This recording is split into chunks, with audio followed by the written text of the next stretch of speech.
Discuss करवा नेपाल विषय नेपाल कहीं सरकार तार भांगीगला और सरकार कहीं भांगिला। सरकार भांगार मुख्य कारण होची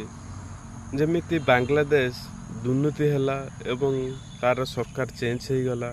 सेपरी नेपाल ता सरकार भांगार मुख्य कारण है प्रथमे आम सोशल मीडिया जो कहते सरकार भांगिला किंतु प्रकृत में सोशल मीडिया जो सरकार तार भांगी नाला कहले कि जे सोशल मीडिया ब्यान हैला सेतिपई सरकार भांगिला। सरकार लोक मैंने जानिया दरकार सोशल मीडिया को बैन सरकार कहीं करथिला ना सोशल मीडिया को बैन करथिला एथिपई कि जे यूट्यूब हो फेसबुक हो लिंक्डइन हो व्हाट्सएप हो तांकर जड़े जड़े लोक रहिबा दरकार कहीं कौन सी खराब पोस्ट होउची कि कौन सी न्यूज भूल दउची सेतिपई तांकर अनुधान करिया पई सोशल मीडिया को बैन करथिले सरकार एवं यह हाईकोर्ट न्यूज थिला नेपाल हाईकोर्ट न्यूज थिला यह को जो बंद करिवा द्वारा लोक मानक भल पई सरकार करथिले किंतु यह जो लोक माने छात्र माने प्रोटेस्ट कले छात्र माने प्रोटेस्ट करियार मुख्य कारण होची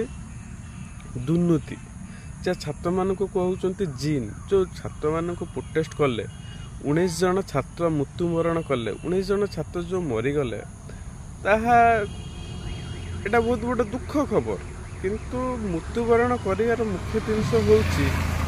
कि जे सरकार दुर्नीति जो से प्रोटेस्ट कले एवं लोक मानक गुली रे से शहीद हो गले एवं तापरे सुशीला कार्की एबे जे नुआ प्रधानमंत्री अच्छे प्रधानमंत्री तांको सरकार भांगला एबे काम चला जो प्रधानमंत्री अचंती से एबे कहउचंती कि जे जो 19 जन लोक मरी थिले शहीद होइतिले सरकार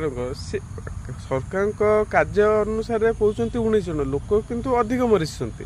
किंतु शहीद परिवार को जो यही सुशीला कार्के कहते कि जे आमे नेपाल पैसा अनुसार 10 लाख टंका शहीद होता परिवार को दिज्व किंतु 10 लाख टंका देले